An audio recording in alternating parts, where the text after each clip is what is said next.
This is attorney Elizabeth Potts-Weinstein, and this is a tutorial for how to file a special form trademark application with the United States Patent and Trademark Office. In other words, how to file a trademark on your logo, where your trademark is not just a word, or maybe it doesn't contain any words at all, but it is of a design. So in this, I'm going to file a pretend application. Like, I'm not going to hit the very final button, but you're going to follow along with me as I go through all the steps. Also in this, I'm assuming you actually don't have the business launched yet, so you haven't made any money yet. So it's also going to be an intent to use application. So follow along with me and we'll see how it goes. The first step is go to USPTO.gov, and which is where you do a trademark application. Go to trademarks and then go to the apply online. This is where you're going to get all the different forms. This includes all the other forms you'll file in the future. You also go here to find those forms. Now, obviously the website may change in the future, but I'm thinking this will be a good place that will still exist no matter when you're watching this video. All right, you scroll down and you get to initial application forms.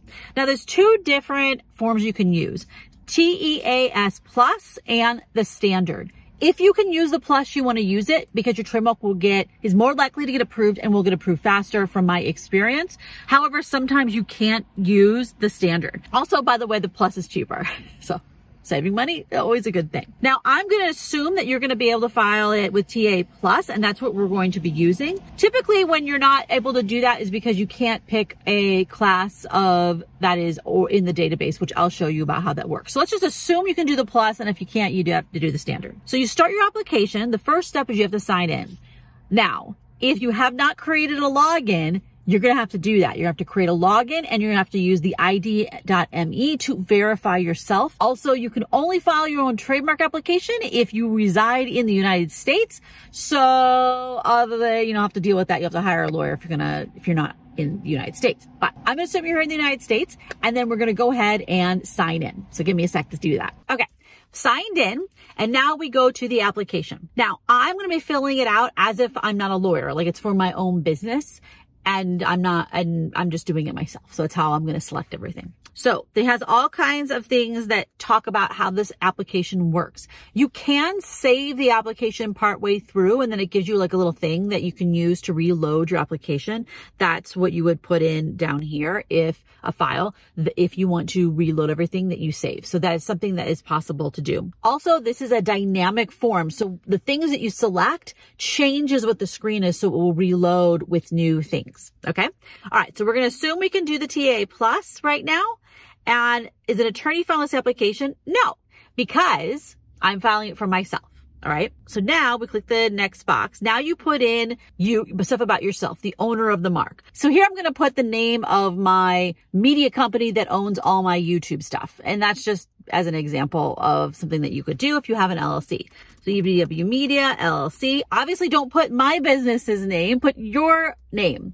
But if you're doing it as an individual, you would put your own name. But if you have an LLC or corporation, you put the LLC.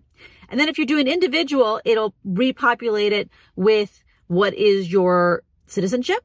And if you do an LLC, for example, or a corporation or anything like that, it'll populate it with what is the jurisdiction where it was formed. This was formed in New Mexico. Okay. And then here you put the mailing address for the business. So I'm going to go in here. I'm actually going to put the mailing address for my law firm because that is non-public. All right. So here, the domicile address, if your business has a physical location or office or whatever where there's people, and that's where the officers work, the employees work, then you leave this box checked because this address is your actual address, your business, your mailing address. But if your mailing address and your actual physical location is different, then you have to uncheck this box. Now, if you actually don't have an address because you have a business that is completely online, or it will be completely online, you have to put the address of the owner. And why is that? Even if you have an LLC or corporation, the trademark office has to know where you are domiciled, where you're actually located. Because if you're located in the United States, you can file your own trademark application. If you're located outside the United States, you have to have a lawyer who is a U.S. lawyer to help you.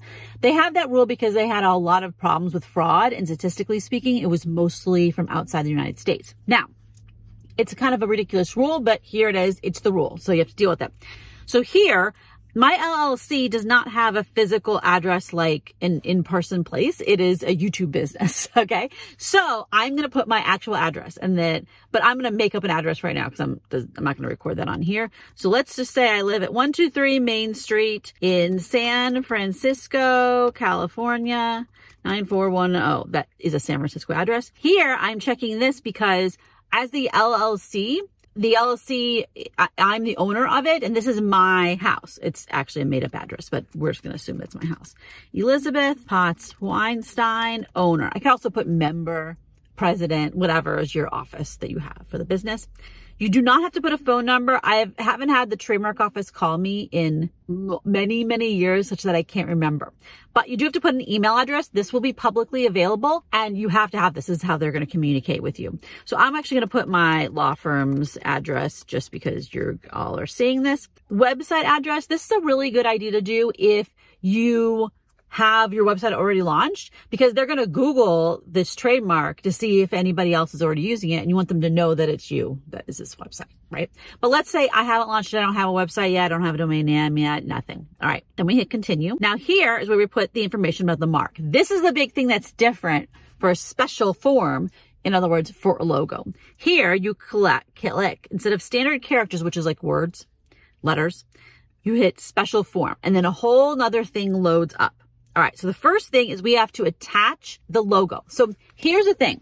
You have an option of your logo being in black and white, and then you're not protecting the color, and then you can use different colors, or having your logo be in the colors. So here's my recommendation generally. If you literally only use the logo and the colors are really part of the brand, then it makes sense to do that. But if you change the colors up depending upon what you're doing, then you definitely want to do the black and white version. Now, they don't want you to do grayscale. They want you to do black and white. This is a whole thing. And you need to make sure that it actually is black and white, the logo submit you file.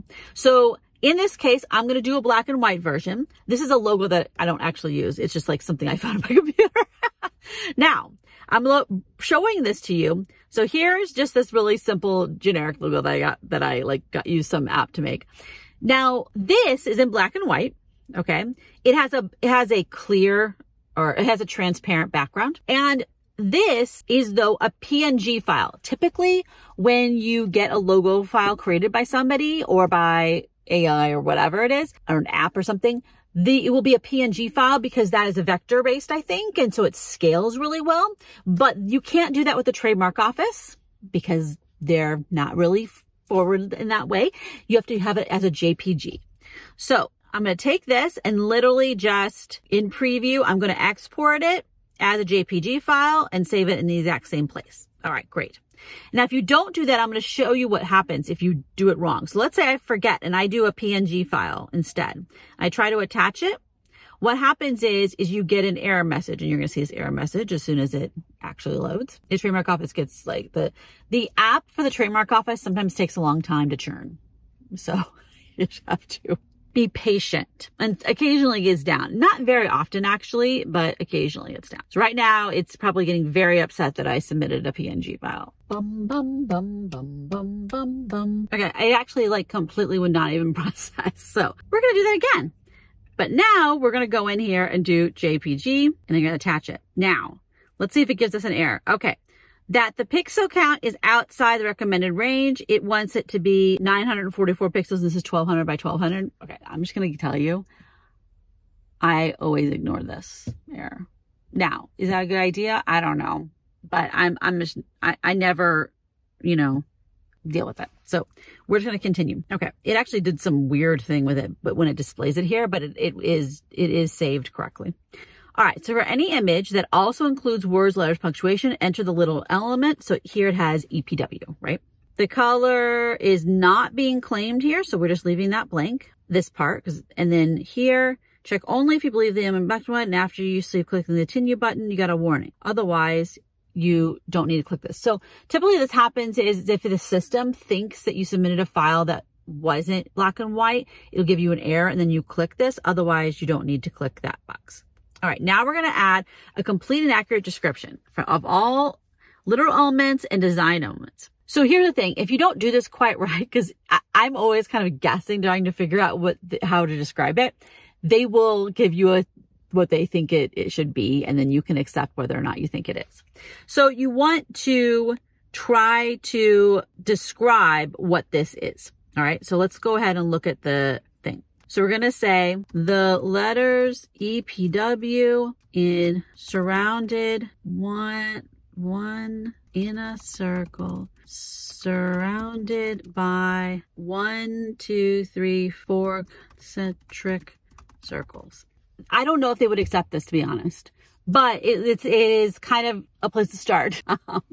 And I typically will have to write things about, you know, I have clients have things with angels and wings and with houses and with fruit and with all these things. And I have to come up with some kind of description about these things and about clouds in the sky and all this. You have to kind of have some words about each element and where it is spatially in relationship. You do the best job that you can. All right, so I'm going to hit continue. Also, here's a bunch of additional statements. So these additional statements, most of the time won't come up for you, but occasionally it will. One that comes up a lot is consent of an individual identified in the mark. So here, EPW, I'm actually not 100% sure if I would have to identify that in the mark. It is my initials. I just want to look up what the rule was. I was like, if you just have initials, does it matter? No. Okay. If it's just the initials, it's full name, first name only, nickname, stage name, title, pseudonym, surname only, realistic likeness, or portrait.